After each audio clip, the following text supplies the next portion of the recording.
அபிஷேகத்தை எனக்கு கேட்க போறோம். இவ்வளவுதான் உங்க சத்தமாய், இன்னும் அதிக சத்தமாய். ஓ வானம் திறந்து ஊற்றும், உம் வல்லமையை நீர் ஊற்றும், என் தேசத்தை நீர் மாற்றும்.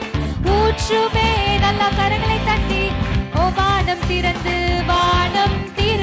ஊற்றும், உம் வல்லமை